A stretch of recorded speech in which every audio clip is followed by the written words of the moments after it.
We already saw one implementation of the reverse. Now I would like you to think of implementing it in a different way. What we did in the first implementation was we had the string, the original string, intact, and we were moving a pointer, a finger, you can think about it. We started by scanning the last character of the string, then we went to the last before character, then the third character, for example, if we had a string of length 5, the second character, the first character. So we were moving the position of this finger to read different characters of the string.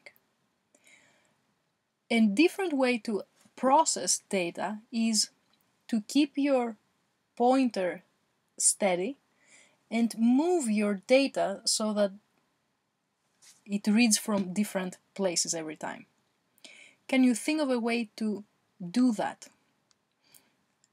How did we implement the moving of this pointer? We were saying read from S at character, and the expression that we put inside the parenthesis of the char at was a function of I.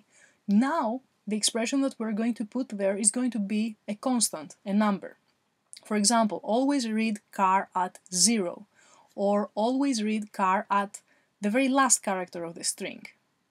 And what we need to move is the data. What do we mean by that? We will be changing the original string. If I want, for example, to read the first character always from the string, it is fine. At the first iteration, I will read the original string. But before I go to do the second iteration, I will make sure I take the substring that starts at the second character, so that at the next iteration I read from that substring. So yes, I will still be reading from position 0, but the string has now changed, so what the character at position 0 has changed.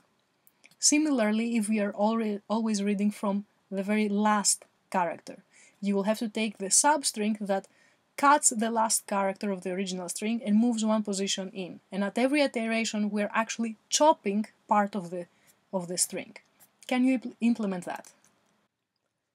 We have started a second version of reverse according to what we said before. We want to write it a little bit differently.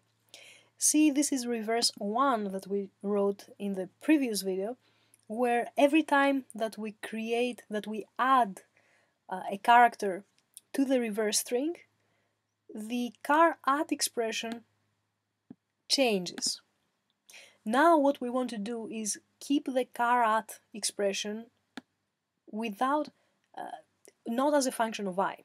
So we want to, for example, have r always be r plus s dot char at, for example, 0. And we will see whether it is right to have r before or after the char at expression. So if we always add the character at 0, we want to be changing now the string. How are we going to change it? We're going to be chopping it. If every time we want to be adding, prepending or appending, again we will see what is the right thing to do, the first character, then we will have to chop the first character. What we will say? We will say while the string that we have still has a length, so the length is greater than 0, do something. What will we do? Take the character at 0 and add it somehow to the reverse string. Now, let's think about it. And usually the best way to think, in the same way that we wrote reverse 1, is by thinking what will happen at the second iteration. So the first iteration, r will initially be empty, so char at 0 will get the first character of the original string. You can have a specific string in your mind if you want to understand it better.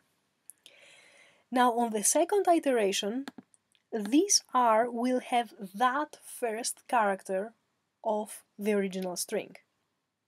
Since we are making the reverse, we want the first character of the original string to actually be now not the first character anymore. So we want to be prepending.